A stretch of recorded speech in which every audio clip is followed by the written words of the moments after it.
आप कब आए? अरे मेरे अमरूद। मैं तो आज ही आया, सोचा अमरूद ले लूं। तुम्हें तो पता है ना, माँ को अमरूद बहुत पसंद है। तुम ये सब छोड़ो, तुम रोड में अमरूद क्यों बेच रही हो? और जीजा जी कहाँ हैं? बहन उठो, कहीं ये हालत तुम्हारी जीजा जी ने तो नहीं की है? सच बताना बहन, मैं ना जीजा जी को छोड़ूंगा नहीं। नहीं भैया, ऐसी कोई बात नहीं है। आपके जीजा जी तो मुझे बहुत प्यार करते हैं। वो तो मेरे लिए कुछ भी कर सकते हैं। फिर बहन ये सब क्या है? जीजा जी तो इन्फोसिस कंपनी में थे ना, उनकी सैलरी भी 1 लाख थी। फिर तुम्हें अमरूद बेचने की क्या जरूरत पड़ गई?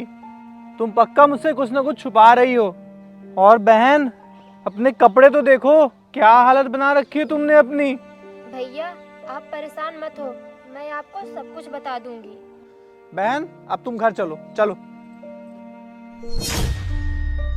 बहन ये तो जीजा जी है ना, और इनके पैर को क्या हुआ? और ये फुटपाथ में कुरकुरे क्यों बेच रहे हैं? बहन चल क्या रहा, कुछ बताओगी? अरे साले साहब, आप कब आए? जीजा जी प्रणाम। ये आपको पैर को क्या हुआ? बहन तो कुछ बता ही नहीं रही है, आप बताओ ये सब कैसे हुआ? साले साहब मैं बताता हूँ मेरे साथ क्या हुआ।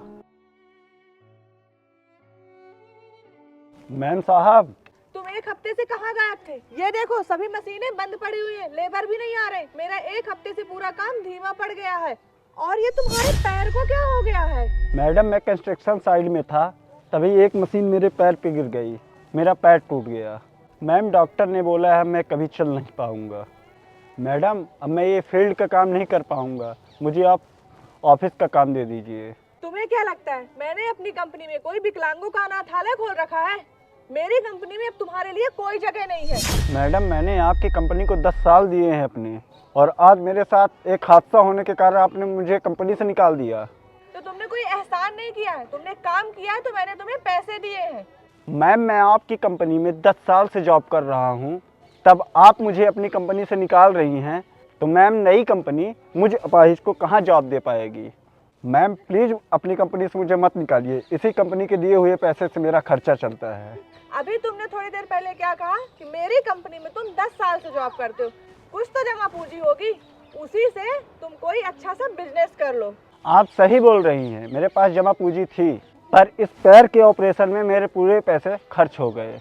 मैडम जी अब मेरे पास पैसे नहीं बचे, इसलिए नौकरी की मुझे अब सख्त ज़रूरत है। देखो ये तुम्हारी प्रॉब्लम है, मेरी प्रॉब्लम नहीं है। मैडम जी आप मेरे साथ ऐसा नहीं कर सकती हैं। एक काम करो सिक्योरिटी गार्ड, इसे पकड़ के अभी निकालो यहाँ से। जी मैडम। मैडम चलो जी भाई आप यहाँ से। मेरे साथ अच्छा नहीं कर रही हैं, आपको इस गरीब की बददुआ लगेगी। अरे जाओ, दिमाग खराब कर दिए। अब तुम ही बताओ भैया, हम क्या करते? घर खर्चे तो चलाना ही पड़ेगा। और भैया घर में बूढ़ी माँ भी है, उसकी भी दवाई चल रही है, तो ये सब करना पड़ता है। बहन ये तुमने सही नहीं किया, और जीजा जी आप भी, आपको एक बार मुझे बताना चाहिए था ना। भैया मैं तो बताना चाहती थी, पर अच्छा तो मैं ये समझूं कि तुम्हें जीजा जी ने मना कर दिया बताने से? क्यों जीजा जी? साले साहब मेरी सेल्फ रिस्पेक्ट मेरे लिए सब कुछ है, मैं आपको बता के परेशान नहीं करना चाहता था। बहन ये तुमने सोच भी कैसे लिया कि तुम्हारा भाई तुम्हारा साथ नहीं देगा? जब मैं निस्वार्थ भाव से बॉर्डर पे देश की सेवा कर सकता हूँ, तो आप लोग की क्यों नहीं? बहन आज मैं एक बात बोलना चाहता हूँ, जब तक तुम्हारा भाई जिंदा है, तुम्हारे लिए मायके के दरवाजे हमेशा खुले हैं। तुम्हें कभी भी कोई भी जरूरत पड़े, जीजा जी आप बेझिझक बोल सकते हैं। मैं आप दोनों के हर सुख दुख में आपके साथ खड़ा हूँ। चलिए आप लोग घर चलिए, चलो बहन। जी साले साहब।